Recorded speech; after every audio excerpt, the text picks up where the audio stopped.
What's up, y'all? It's your boy Ace. This is Fantasized Football. We are back once again bringing some more fantasy football content to y'all.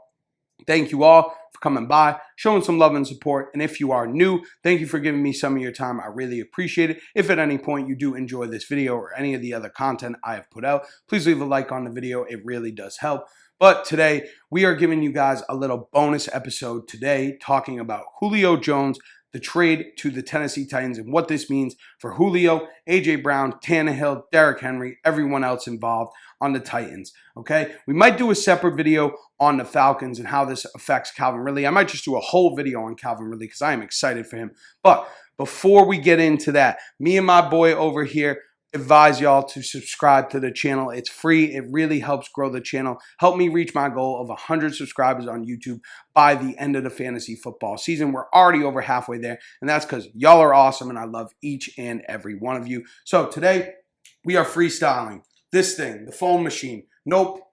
2 videos in a row. See you later. Don't need it because this trade just happened a couple hours ago, and I am ready to just freestyle, talk about it, what I think it means for fantasy football, for all the players involved. And first and foremost, let's just talk about Julio. Let's get that out of the way, right? For all y'all that just came here to hear about that. Now, obviously, this isn't the best case scenario. The best case scenario was Julio stays in Atlanta. He's familiar with the offense. Matt Ryan always floating around the top of the league in pass attempts. It's a great place to be for a wide receiver.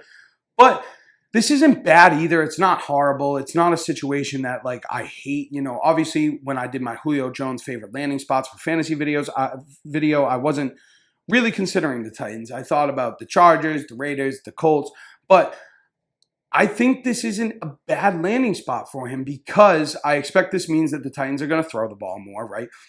And I do see it within the range of outcomes that Julio Jones and A.J. Brown literally just are the passing game in this offense. I still do think A.J. Brown will be the number one option, but I do still think it's within Julio's range of outcomes to still be in that 115, 130 target range, probably somewhere around 120 targets. Right now, I had the Titans projected for 516 pass attempts, so they threw the ball 485 times last year.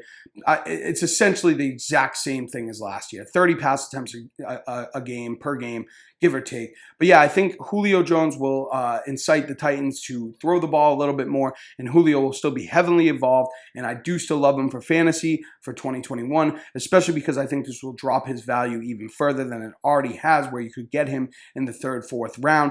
I'm still going to be targeting Julio Jones for fantasy football drafts in 2021. Not exactly sure where I have him in my rankings. I looked earlier. I didn't move him at all, but currently I have him as wide receiver 14. I don't know how much that will move. But let's move on from Julio Jones to Ryan Tannehill. Tannehill to the moon. To the moon. Yes, yes, yes. I love this. I love this for Tannehill. Tannehill goes from having arguably one of the worst overall receiving cores in the league, very top-heavy with A.J. Brown, but Josh Reynolds, Des Fitzpatrick, Anthony Ferguson, to one of the top probably 5 to 7 receiving cores in the league, and that's me being kind of safe with it because you have Julio and A.J. Brown, who I've always kind of comped to Julio, A.J. Brown, that is. But yeah, this is huge for Tannehill, man. And we'll have to see where his draft price goes to, where his ADP goes to. But as of right now, as long as he doesn't shoot up past the Russell Wilson tier, I'm all in on Ryan Tannehill. He's going to be one of my favorite players to draft. I definitely have already moved him above Stafford and Jalen Hurts as one of my favorite middle to late round quarterback targets. So I would be looking at Ryan Tannehill for fantasy football for 2021 as long as his draft price doesn't get too out of hand. But let's move on from Ryan Tannehill to Derrick Henry, right? This is also very good for Derrick Henry. And it's kind of like, all right, so I do expect the Titans to throw the ball more, like I had mentioned. So obviously that means there'll probably be less total volume in the run game. But Derrick Henry will still have his role, and he doesn't need 300 touches anyway, 380 touches like he had last season. You know, I mean, he still will get over 300 probably be somewhere around 320 in 17 games if he plays the full season. But this is really good for Derrick Henry because now defenses can't focus in on him, right? You can't stack the box when you got A.J. Brown and Julio Jones right here. You know what I mean? How are you going to do that? You can't, right? So Derrick Henry, this is great for him because the offense should become more efficient. defenses can't hone in on him, can't stack the box on him, should be more efficient, should still be able to be above 5 yards a carry like he has been over the past couple of seasons. And I think this is great for Derrick Henry, and I will be targeting Derrick Henry. Probably going to be moving him up in half PPR above the likes of Saquon Barkley and do I already have him for? Oh, yeah, I already have him for. So probably above Barkley. Probably still have Dalvin Cook above him. Definitely will have Christian McCaffrey above him as well. But moving on from Derrick Henry, let's talk about the main event. Actually, before we get to that, real quick. So when I said that I don't know if I said this actually. I mean, I know I said it in the intro to the AJ Brown video. If you've seen that, great, then you know what I'm talking about. If you haven't, go check it out. It's another great one. I really appreciate it. I'm sure you'll love it. And if you do, make sure you leave a like. But anyways, I think that this affects everyone else more than it affects AJ Brown. And by everyone else, I mean Josh Reynolds, Des Fitzpatrick, Anthony Firkser, right? Because I was thinking those guys were going to get volume more by necessity than design. Like I mentioned in the AJ Brown video, Corey Davis, Jonnu Smith, Adam Humphries leave behind nearly a 40% target share in this offense total. And would anyone, real quick, Firkser already held an 11% target share last year. Would anyone be surprised if Josh Reynolds had 80 targets, 90 targets? Anthony Firkser had 75, 80 targets. Des Fitzpatrick had 60 targets. I don't think so. And that doesn't even encompass that whole 40%. So I think that Julio and AJ Brown will probably just be this receiving game. The only two fantasy relevant guys, really. Firkser may be in deeper tight end premium leagues where you start 2 tight ends, whatever. He should be usable, but he's not really. That Anthony Firkser breakout year probably isn't going to be happening now. So now let's move on to the main event. AJ Brown. What does this mean for AJ Brown? Obviously, I did a video on AJ Brown where I said that I think AJ Brown has the upside to finish as the wide receiver 1 overall.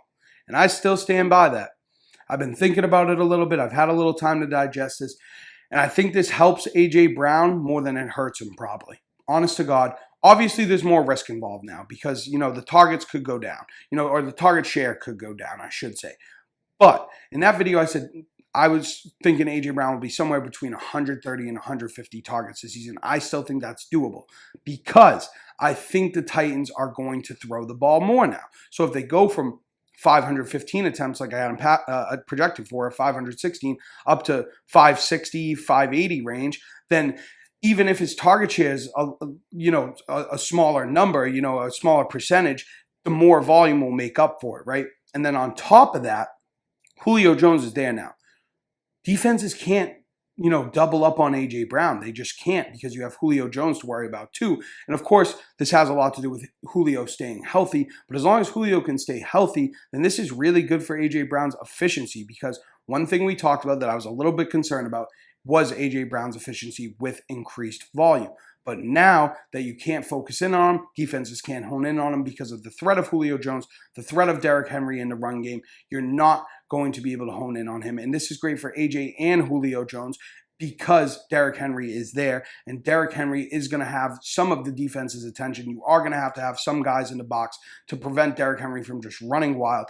But I just think this is great overall for the Titans as a whole. I do still think that AJ Brown has the upside to finish at least in the top 5. I'm not moving him in my rankings at all. And I think one of the great things is that AJ Brown will probably fall in ADP in a lot of places because people will be nervous about Julio Jones there. And if that's the case, and I can get AJ Brown in the 3rd round, every single time, smash that draft button. I won't even think twice. I will have AJ Brown in every single one of my leagues this year because although it does add some risk, I think it kind of shores up the safety for the efficiency metrics for AJ Brown, having Julio Jones there, having defenses not be able to hone in on him. And I do still think he has the upside to see an increase in the target share because I think that this offense is going to throw the ball even more. So I still think the ceiling's there. I think the floor is a little riskier, but nothing crazy. Not enough for me to move him down at all. I still believe in AJ Brown. I will still be drafting AJ Brown even if he stays around in the 2nd round. Late 2nd round, early 3rd round, I will be smashing that draft button on AJ Brown when I can in formats that it does encourage that kind of draft strategy when it fits my team construction. But yeah, that's what I got for y'all today. That's how I feel about Julio to the Tennessee Titans. I do like it. I think it's great for Tannehill, great for Derrick Henry. It's okay for Julio, not good at all for Josh Reynolds, Ferks, or Des Fitzpatrick, but also I think it's kind of a neutral move for A.J. Brown in the sense that I don't think it hurts him. I do think it helps him in certain areas, like I had mentioned, but I don't think it's really going to hurt A.J. Brown. Not moving him up, not moving him down. Still really believe in A.J. Brown for fantasy in 2021. So let me know down in the comments what y'all think. If you agree, if you disagree, what you think this means for A.J. Brown, Julio Jones, Derrick Henry, Tannehill, everyone else involved. I really appreciate the feedback. And if you did enjoy this video, make sure you smash that like button to let me know that you did, and subscribe to the channel if you haven't already. It's free. Please help the boy out. Hit that goal of 100 subscribers on YouTube by the end of the fantasy football season. As I've been saying, we're already past halfway there. Help me get there. Help me grow the channel. Hop on the ship before it leaves the station, baby boy. But that's all I got for y'all today. I really appreciate y'all spending some time with me, and as always, thank you. Love you. Peace.